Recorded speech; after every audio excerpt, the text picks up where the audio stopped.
I don't like the way you're looking at me. And your buddy over there in the other room just told me that it was all your idea and you did it. Hey, Bob. And we're going to put you away for a long time, late? you freak. Oh, hey, buddy. I didn't know you were here yet. I'm sorry I missed the beginning of the interrogation, but better late than never. Can I give you anything to make you more comfortable? Some coffee, maybe a bagel? Maybe you have your own bagels. Oh. You got a load of bagels down your pants? I see what you huh? did there. You can tell me. You got bagels in your pants, huh? Come on, where do you keep your bagels? Okay. Welcome to Good Mythical More, where we keep all your bagels nice and fresh. And well, they're like rubbery in a good way. You know, that's what we do with your bagels. They make them rubbery. I'm just going to stay quiet until and see where this goes. What constitutes a good bagel? Rubberiness, right? Oh. Who here knows anything about bagels? Stevie's Jewish, she knows. Like a doughy bagel. Doughy. A good That's what I doughy mean. Bagel. Oh, that's what rubbery. Like where you smush it and it comes back, but it takes a long time. It's kind of like memory foam. Yeah. Well, I usually eat memory foam for that. For that sensation. So here we are, guys, kind of debriefing about our awesome trip to JPL. It's inspiring to know that we were on, it's kind of like hallowed ground where, you know, these people are making strides in space travel Well, that and whole space thing exploration is about really all cool. the data, Coming into that room, the center of the universe. all the data that we get from everywhere outside of the Earth is coming through that one place, like everywhere. I'm talking about every single interstellar or whatever they use, whatever the word is, communication comes through that place. Intergalactic. Even foreign stuff is still coming through there. That was my understanding. It seems crazy, but I think it's true. I believe it, and that's all that matters. Right. So yeah, it was cool to be there, and you know, get to drive that little thing on my body was pretty fun. Yeah, that was And to- better and to than wear a the- normal day. To wear the helmets, and I'm pretty excited about the trailer. We'll put that up on Facebook, and maybe you can convince people that we are making a movie, and that like the Matt Damon movie is us. Yeah, I'm sure a lot of people will go for that. I don't know. I don't think anybody. But one of will. the You one of can the share interesting that. things, as you know, Link had hiccups in the during our time at JPL. The truth is, it didn't come out of nowhere. I mean, we kind of had to simplify the story in the edit. That But you had hiccups all day. Yeah, and let's see, what's the start of this story? Well, I mentioned that I've been going to physical therapy, and I've still been going for a while because my shoulder's messed up. But the start of all that, what? Oh, I thought Lizzie just hiccuped. I did, but Oh, you it did. surprised me. Oh, you thought Lizzie just hiccuped? Like Like she did just hiccup. Yeah. Wow, for real? Down. Yeah, it just you happened. hiccuped. When you Yawns are started talking about contagious, but hiccups are not contagious. No, That remains to be proven. if hiccups are contagious to you, it means you're a psychopath. I'm just kidding. I'm just kidding. Wouldn't it mean I'm more empathetic? So before I started physical therapy, how I got on that road was first going to the doctor who took a look at my shoulder and said you need to start going to physical therapy to like adjust your posture and to work your opposing muscles. But depending on how much pain you're in today, I can also give you a shot.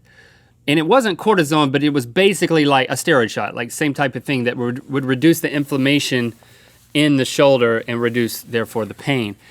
And I said, I was intrigued because I've heard about this. I'm intrigued My by this. father-in-law like gets injections in his hand because he has a certain type of arthritis and stuff, and it hurts, but then it's helpful.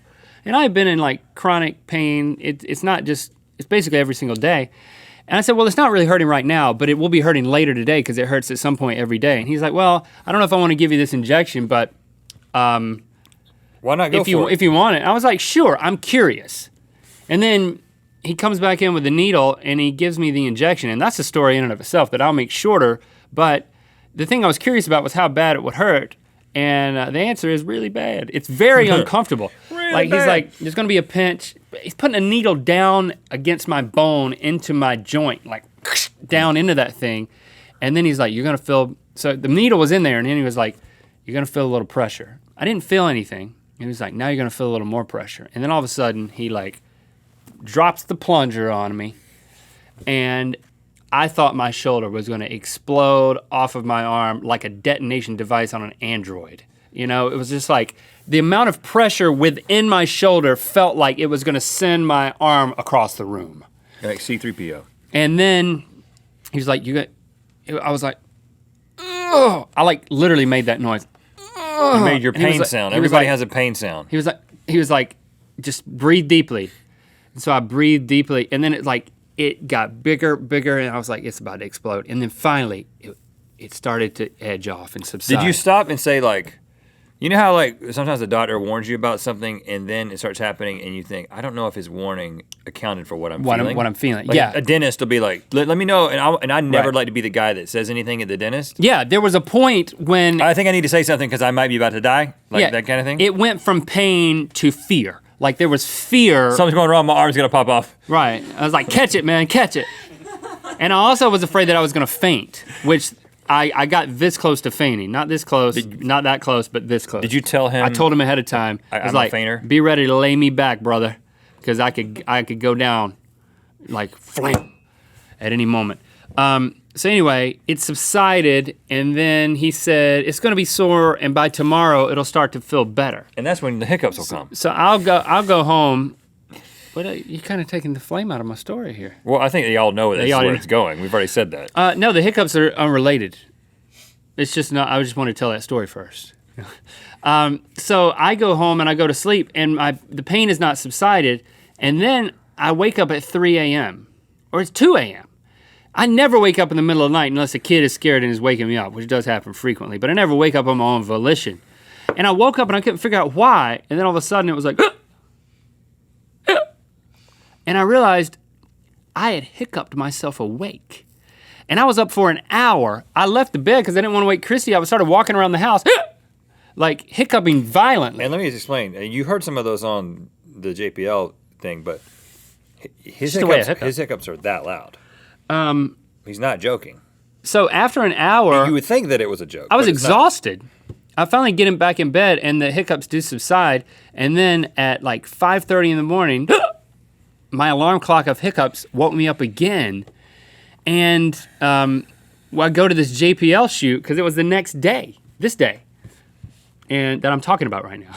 I'm in this day, and I show up, and I'm like, I mean, it would come like every hour. It would be like 20 minutes. You had one day before that. No, I didn't. You sure you didn't have I a day? didn't. I did not have one day. It was just that day. That's that morning. Yeah, and I showed up, and we were getting ready for the shoot, like going through security and everything.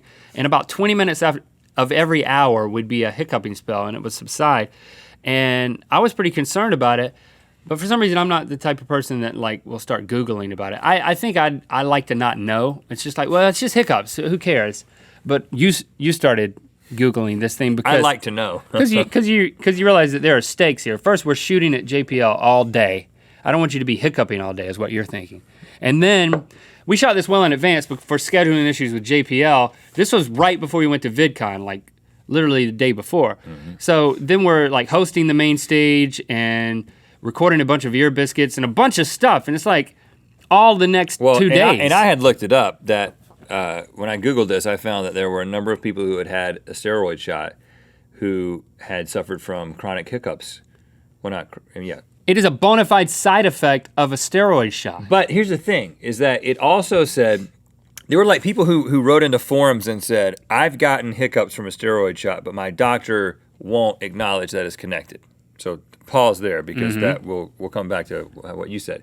But it did say, there was a study done and like some subjects went 2 or 3 days and some people went up to a 10 days of hiccuping straight. 10 days. After a couple hours, if you ever had a prolonged hiccup spell, you start to realize it gets painful, and you become a nuisance to your Especially friends. when the amplitude of your hiccups Is like as that. intense as Link's. So I was like, well, But there were We got two different drugs that you could be prescribed to deal with hiccups in that article that I found. and so I wouldn't normally take a drug for the hiccups. That just seems weird. But we called the doctor, and then the nurse got on the phone, and we explained this to her, and she's like, no, there's no way. It's like, well, just tell the doctor. The doctor says, no, there's no way. It's like, well, we've looked on the internet. Everyone on the internet says there is a way, and it happens. And he's like, okay, I'll give you the prescription, but there is no way. It wasn't me. But he gives a prescription, and I fill that. But we had to shoot all day, so that's why in that one scene, some of the scenes I was kind of staving it off. A few times we kind of cut around it, but it just became a part of that one scene with the biker guy who was driving the Rover. Right. It came in the right time. But it didn't stop. And then that night, I went to sleep and, well, I didn't have the drug yet. I got the drug the next morning, so I woke up that night too. Took the pill the next morning, and you're supposed to take it every few hours, or I don't know, every 3 hours or something. But I took it over the course of the day, but the hiccups didn't go away. But the drug that they prescribed to you was an antipsychotic. Right. I wasn't psychotic. You definitely day. weren't psychotic That day. day. Right. And it took all, but then, so then I'm like, it's not working. I still have the hiccups. And the next day was when we were going to VidCon, and I woke up that morning at VidCon, hiccups were gone. So it took a whole nother, 48 hours.